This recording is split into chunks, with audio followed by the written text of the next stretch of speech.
So, our app's pretty useless, and the next one will be as well. You see how to put a button in, how to link it, how to put in a text view, how to link it. We're adding this thing called an edit text, and an edit text is a box that you can type into.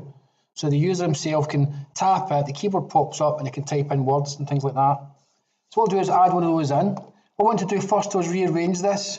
I want to go back to my button here, right? I like my button, but I don't want it to be stuck to the top first. I want to get rid of it by clicking on the placeholder, and it no longer links itself to the top there.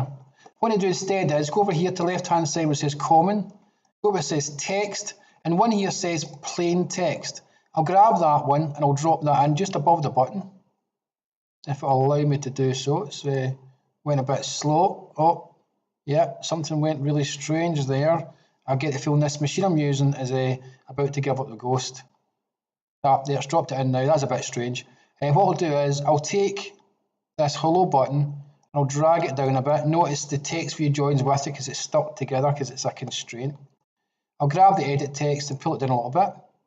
I want this to be stuck to the top. Give it a bit of a distance, stick it to the left and right so it's centered as well. There you go. Sort of looks centered, but there you go, take a lot of time. My machine obviously is struggling with Android Studio at the moment. And I want this button here, there's the button again, remember? I want to stick the button to the bottom of this edit text and again give it a little bit of a distance there. Right? So this is an edit text, so basically a place you can type stuff in. Its ID by default does say edit text. I'll give it some more and I'll call it edit text input. So if somebody can input some information here, press enter to confirm that. It says about updating things, just say whatever, yes, do it. Right, just ignore that just now. So that's it saying that's called edit text input. It has some text in it, it says name. I don't like that, so I'll delete that, press enter. What I can do though is where it says, oh, you don't see hint on this anymore, there's hint up there. Hints like a thing saying what do you want to do, and I'll just say here type in something and then press enter, and you'll find up here in the hint it says type in something. Now this version of Android Studio, it's the more up to date one at the time of recording these videos, and I noticed that the text here is aligned to the left, which it usually was in the old one as well, but I then tried to find out how to put it back in the middle, and I found it in a brand new place I hadn't came across before. So it used to be called align center. It's now involving the word gravity. So I can click on this double-headed arrow here and it changes it to show all the different attributes or properties, and that takes you back again. So I'll do that just now, and what I'll do is because they're alphabetically listed, I'll scroll down looking for G, there's gravity there, and expand that one. And what I'll do is I'm going to say the one that says center. And when it says center, it centers the hint or anything else inside this edit text to the middle. So it's under gravity. You can do other things as well to do with the left and right and various other options, but I'm not interested in that. I just want it in the middle there. So I'll click that there to go back to all my basic attributes again, and don't forget to save it. You notice I save quite regularly using this because it could easily crash and things don't work well then. This is called edit text input. I'm going to code, and guess what I'll do? I'm going to link it. So I'll link it here. Right, you might notice by the way the word finals appeared here, it wasn't there previously. The reason why it's there is because I've referenced the text view answer from within this area for the button being clicked. Right, so it's automatically put the word final in there for you, so don't worry too much about that. I'm dealing with edit text now. Edit, there's edit text, press enter, type in its name, it was called edit text input. Equals edit text. You notice these three things are all quite formatted together. These three button text view edit text all very similar. Find view by ID r dot id dot of course. Now I'm looking for edit text. I type in an E. There it's there. Go to the end of the line. Put my semicolon to end the command. So I have these three things now linked in to code. So my edit text is called edit text input and code as well. Now in the button I want to change it a little bit.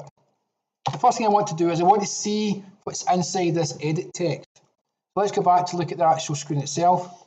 I'm going to grab whatever the person puts in here. Right, so when I press the button, I'll grab the stuff that's inside edit text and I'll simply display it where it says the text view. So I'll just copy the information from there so I can see it down there. Again, as I said, it's not very impressive, but you are getting to use some of these actual tools. So let's see if we can get some information from it. There's a couple of ways of writing this, to be honest.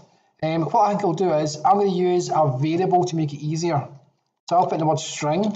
String means it can be text and numbers joined together, but it's basically not usable for maths.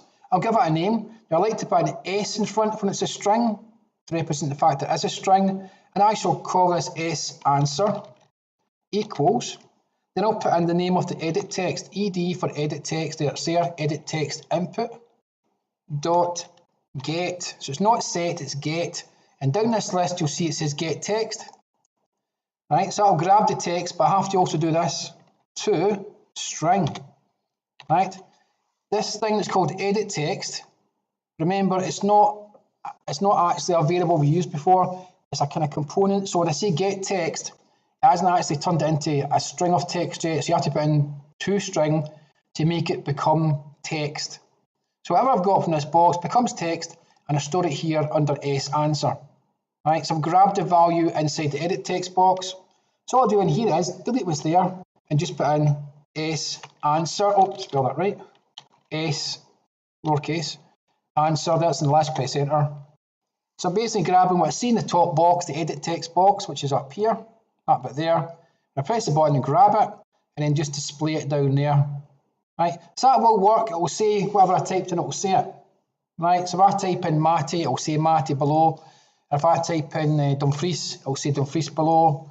Whatever I type in, it will say even numbers, whatever numbers I put in, it will still treat it as text, and it will show it below as well. Again, all you do is you just save all of this, and of course make sure your device is plugged in, click and run, and go ahead and do it. I'll not press the run button just now because I know it works. I don't see the point of me redoing my app on my phone just now, but of course you would do that to test this to make sure it works.